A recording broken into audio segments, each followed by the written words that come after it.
السلام عليكم ورحمة الله وبركاته. ازيكم حبايب قلبي؟ عاملين ايه؟ كل سنة وانتم طيبين. النهاردة ان شاء الله السحور بإذن الله، يعني يكون سحور رمضان ان شاء الله. فانا حبيت النهاردة اعمل معاكم عجينة القطايف بس من غير سميد. السنة اللي فاتت عملناها مع بعضنا بس حطينا لها سميد.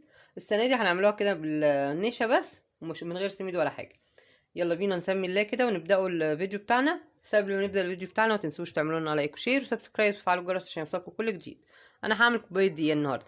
معايا المكونات بتاعتي: كوبايه دقيق، ومعلقتين نشا، نص معلقه بيكنج باودر، ونص معلقه خميره باودر برضو. نسمي الله كده، وفي البوله بتاعتنا او في الخلاط اللي انت حباه اعمليه. نحط كده كوبايه اللبن، كوبايه الدقيق، وعليها النشا، معلقتين النشا، ومع الخميره، وبرضو البيكنج باودر. كل ده كده يتقلب كويس قوي مع بعض. ومعانا الميه بتاعتنا الدافيه.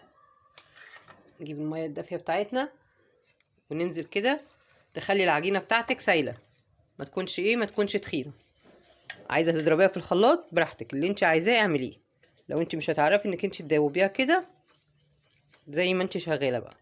انا هجيب بس حبه ميه تاني عشان العجينه كده تقيله. جبنا الميه بتاعتنا، نحط حبه برضو كده صغيرين مش كتير. احنا عايزين العجينه بتاعتنا تكون سايله ما تكونش تقيله. ونضربوها كده كويس قوي قوي كلها مع بعضها. ونسينا كمان نحط لها معلقه سكر. نحط كده معلقه سكر حلوه برضو. ونقلب كل ده كده مع بعضه. نجيب حاجه بقى نصفي فيها، مصفى صغيره، نجيب اي حاجه كده ونصفي الخليط بتاعنا ده كده عشان نضمن ان هو ايه، سايل ومفيهوش اي حاجه مكلكعه. تمام كده. نشيل دي كده. نجيب بوله تانية كده صغيره، نجيب عليها مصفى، اي مصفى صغيره ولا اي حاجه كده، ونسمي كده اهوت ونصفي بالراحه. عايزه تضربيه في الخلاط براحتك. شايفه الخليط عامل ازاي اهو؟ حلو قوي كده. تغطيه بقى كده ربع ساعه ولا حاجه يريح بس. وبعدين انا بحب بصراحه اعمله في الخلاط، مش في الخلاط، بحب احطه في لا اله الا الله، في ايه، انا بحب احطه في البراد. فكده بصي احنا صفينا الخليط بتاعنا خالص اهو. شايفه كل الكلاكيع اللي طلعت دي خلاص انتهى كده.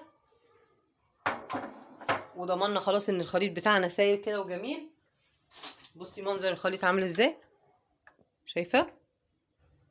انا هجيب بقى كده البراد بتاعي واحطه فيه. البراد عندك بقى، كوبايه، اي حاجه اللي انت حباه اعمليه اهو. انا بحب احطه كده اهوت فيها تخمر. انا كده هريحها بس 10 دقايق او ربع ساعه بالكتير قوي يعني. بس اغطيها ونشوفها بقى لما تخمر هتبقى عامله ازاي، ونكملوا مع بعضنا. كده بقى الطاسه بتاعتي على النار اللي هي ما بتلزقش، ومعايا البراد بتاعي كده، ونسمي الله وننزل كده بالراحه. اعمليها بقى واحده واحده في النص كده، تعملي على الجناب حسب ما يكون. المهم بصي الخليط عامل ازاي وهو نازل، جميل جدا. وبصي انا عايزه بس اوريكي واحده واحده كده عشان الفقاقيع اللي بتطلع دي يبقى كده العجينه بتاعتنا ناجحه. بصي اهي انا جربتها لقيتها ما شاء الله عليها. بصي اللون بتاعها عامل ازاي. بس تطلعي على فوطه على طول. انا حاطه فوطه جنبي واطلع عليها على طول. ماشي كده اهو. شايفه اللون عامل ازاي. فانا بوريكي كده اهو بسيطه خالص اهي، بوريكي واحده بس كده عشان تشوفي شكلها عامل ازاي. اهي شايفه كده اهو هي بتستوي ازاي. بصي اللون بتاعها بيتغير ازاي، بيبدا كده ان هو يستوي اهو. منظرها كده اهو بتستوي معانا. بس كده ما تقلبهاش ولا اي حاجه، يعني ما بتاخدش غير الوش بس اللي من تحت اهي. يعني هي زي ما هي كده اهو هتستوي. هنعمل كده اهو. بصي كده بكل بساطه اهي. شايفه منظرها عامل ازاي. شايفه الجمال اهو. نسيبها كده على جنب بس ثانيه كده عشان لسه فيها حته صغيره. ونحط برضو واحده ثانيه كده جنبها. بس انا بس كده اهي خلاص. بصي دي كده استوت ازاي اهو. شايفه كمان اهو ما بقاش فيها حاجه نيه. حلو كده. انا كده خلاص وريتها لك. خلصها بقى كلها وبعدين نحشوها مع بعضينا كده. نشوفوها بقى الحشوه اللي احنا عايزين نحشوها لها. كده خلصنا القطايف بتاعتنا ما شاء الله عليها كده. بصي على جمالها اهو. شايفه المنظر عامله ازاي اهو. حلو قوي كده. جربوها بقى معانا، العجينه هتبقى عاجبك قوي. انا دلوقتي انا هحشيها حشوه ايه. انا هحط سوداني وسكر وجوز الهند وزبيب، كل ده كده مع بعض. بس طبعا العجينه بتاعت القطايف او عجينه الكنافه بتنفع حلو وحادق، يعني ممكن منها تحشي حلو وتحشي حادق. فاحنا النهارده انا هعمل بالسكر. انا هعملها حلوه، بس ممكن برضو نعملوها بالجبنه، نعملوها بالشوكولاته، نعملوها اي حاجه.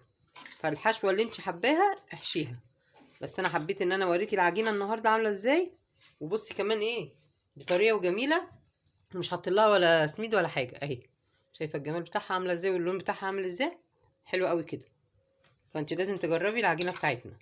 طبعا كلنا عارفين الحشوه بقى زي ما احنا حابين اهو. نسمي الله كده كده، جوز الهند والزبيب والسوداني، حابه تحطي حطي اللي انت عندك موجود. لو ما عندكيش غير سكر بس كده اهوت بس ممكن تحشيها حبه سكر وقرفه، حلو قوي. احنا ممكن نحط لها رشه قرفه كده صغيره برضو بتبقى حلوه. فحلوه القرفه معاهم، بتحبوها هما بيحبوها كمان القرفه. معايا عندي هنا بيحبوا القرفه في اي حاجه. بس كده نقلب كويس قوي. ناخد بقى الحشوه كده، سمي الله. تاخدي الحشوه متكترهاش قوي، عايزه تحطيها في شربات بعد ما تتقلى اللي انت حباه. بصي بتتقفل معانا ازاي بكل سهوله، ما شاء الله عليها اهي. شايفه الجمال؟ تاكدي بس كده ان هي اتقفلت من كل الاتجاهات عشان ما تتفتحش معاكي اهو. حلو قوي، شايفه منظرها. نعمل واحده كمان، ناخده كده اهوت من كل الحشوه ناخده اهو. انا معايا لسه كمان على النار، انا بطلع اهو. استني كده نسيبه دي كده ونطلعه اللي على النار. خدي بالك وانتي شغاله. بصي المنظر، بصي هي لسه اهي لسه طالعه من على النار على طول. بس انا هحطها على الفوطه عشان هي لسه سخنه تطرى شويه كده. بصي الجمال بتاعها اهو. انا لسه معايا العجينه لسه معايا تاني، فانا بقلي وبحشي في نفس الوقت. بعملها بسويها وبحشيها في نفس الوقت عشان يبقى فاضل بس على القليه.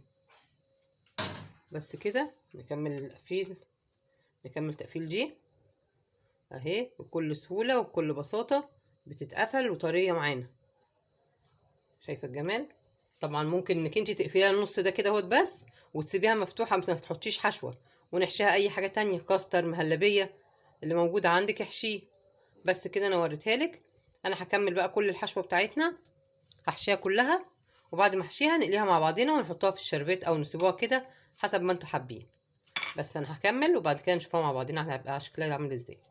كده خلصت حشوه القطايف بتاعتي. ولازم القطايف حتى لو انت حابه انك تشيليها في الفريزر، لازم بعد ما تتحشى، ما بتتشالش وهي نيه.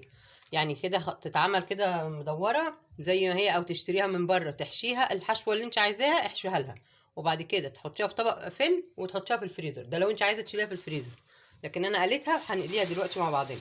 الحشوه اللي اتبقت معانا دي ممكن في كيس نايل بتاع اللبن وتتعبى فيها، في برطمان وتتعبى فيها، بتقعد معاكي طول الشهر، بتفضل قاعده موجوده في التلاجة، ما بتبصي ولا بيخسر ولا بتعمل لها اي حاجه. انا بس حبيت ان انا اوريها لك واكد معاكي معلومه ان احنا ما بنشيلوش القطايف من غير حشوه. عايزه تفرزيها في الفريزر لازم انك انت تحشيها وبعد كده تشيليها. بس كده انا هنولع على الزيت دلوقتي، نحط الطاسه على النار ونولع الزيت ونقليها مع بعضين. الطاسه كده معايا على النار فيها حبه زيت ويتقدح كويس، وننزل بالقطايف بتاعتنا كده. نسمي الله كده اهوت بالراحه، ونحط القطايف بتاعتنا واحده واحده بس تتقلى بقى كده اهوت وحبه زيت حلوين، ونطلعوها. ويكون معانا بقى الشربات بتاعنا بارد. لو انت حابه انك انت تحط لها شربات يكون طبعا الشربات معمول وبارد خالص. وبعد كده بقى نرش عليها كده، مش ما بحبش اكتر عليها الشربات، بالمعلقه كده وبنزل بيه بس كده. انا حبيت بس اوريها لك كده وانا بقليها، ونشوفها لما تطلع بقى ونحط الشربات مع بعضين. بصي كده اللون بتاع القطايف بقى حلو ازاي، شايفه الجمال بتاعها اهو، شايفه لونها حلو ازاي. هطلعها كده في طبق، نطلع كده في الطبق كل الكميه طبعا اللي احنا عايزينها، ونكون مجهزين الشربات بتاعنا البارد زي ما قلنا، ونديها مع بعضنا. بس انا هطلعها الاول كلها وبعد كده ندوها مع بعض اهي، نخلصوها وبعد كده نشوفوا هنحط الشربات ازاي. كده خلصت القطايف بتاعتي ما شاء الله عليها وعلى جمالها. بصي الجمال، بس طبعا هي سخنه لسه، شايفه عامله ازاي، ولا معجنه ولا فيها اي حاجه. العجينه بتاعتها حلوه قوي كده بالبيكنج باودر، جربيها كده هتعجبك قوي، ومن غير كمان دقيق السميد، فحلوه وطريه وجميله. جربيها معانا ان شاء الله تعجبك. ولو عجبك الفيديو بتاعنا ما تنسيش تعمل لنا لايك وشير وسبسكرايب وتفعيل الجرس عشان يوصلك كل جديد. السلام عليكم ورحمه الله وبركاته.